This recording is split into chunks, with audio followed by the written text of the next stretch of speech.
Hi, I'm Rick McKeon, and I would like to welcome you to this series of lessons that I'm calling Music Theory for Banjo Players. Of course, music theory is music theory, and that applies whether you're playing banjo, guitar, or singing. But the focus here is going to be on the banjo. The exercises and the explanations are going to be done on the fingerboard of the banjo with its unique tuning. So, what are we going to cover? Lesson number 1 is about the major scale and how the major scale really is the basis of all music theory. That sounds like a pretty strong statement, I know. But the pattern for the major scale is important when we talk about chord construction, chords in a key, about improvisation, about playing by the numbers in the national number system. I mean, a lot of things. Key signatures, why we have sharps and flats at different times, all gets back to the concept of the major scale. We will go through that pretty thoroughly. We will play it on the banjo, up strings and across strings, so you become familiar with the concept of the major scale. So that's going to be lesson number 1. Lesson number 2 is about reading notation and tablature. Now, I know for banjo, usually we use tablature, but knowing a little bit about standard notation is a good thing too, because it helps a lot of things to make sense. So we'll talk about how to read the notation and the tablature. They're very different systems. They're not the same at all. They share a few things in common, of course, like bar lines and time signature and stuff like that. But it's good to be familiar with both standard notation and tablature if you're talking about music theory. Lesson number 3 is on key signatures. Again, why do we even have key signatures? Where do they come from? And why do some keys have sharps? Like, with a banjo, it's pretty common that we play in the key of G. Well, key of G has one sharp, F sharp. Why do we have that? We'll learn more about key signatures as we go through that chapter. Chapter 4 on timing, which is lesson 4 on timing, time signatures, but also the duration of the notes, syncopation, things like that. We'll do some clapping exercises and we'll do some playing exercises where we combine quarter notes and eighth notes and triplets, 16th notes, all those kind of things. I've got some nice fun exercises for you to clap your way through and also to play through.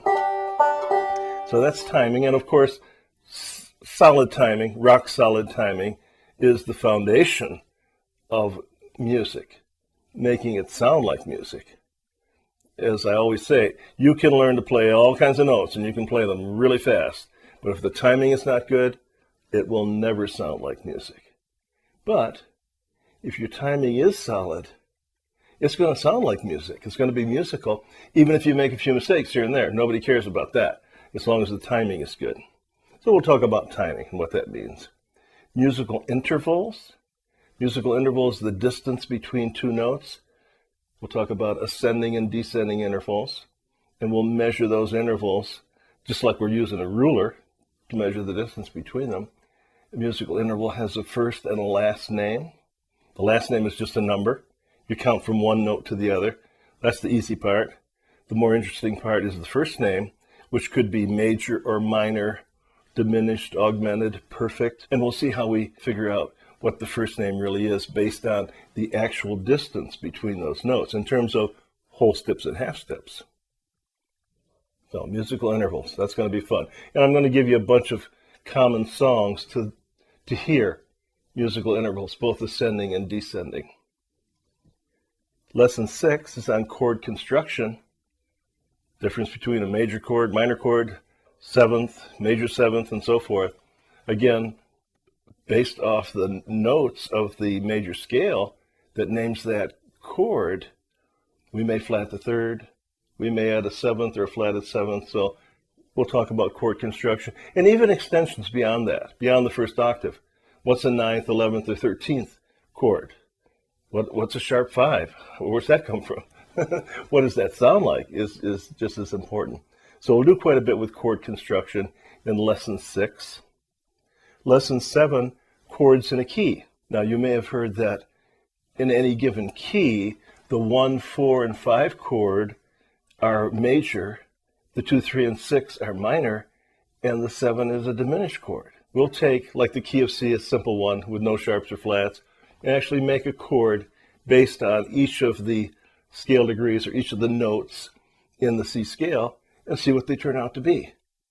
This same discussion that we're going to do for the C major scale, key of C, would apply to any other key. So we'll find out why the 1, 4, and 5 are major, 2, 3, and 6 are minor, and 7 is diminished. That'll be in lesson number 7. Lesson 8, movable chords. The banjo only has 3 basic chord forms and 4-string chords, say, and they can be moved.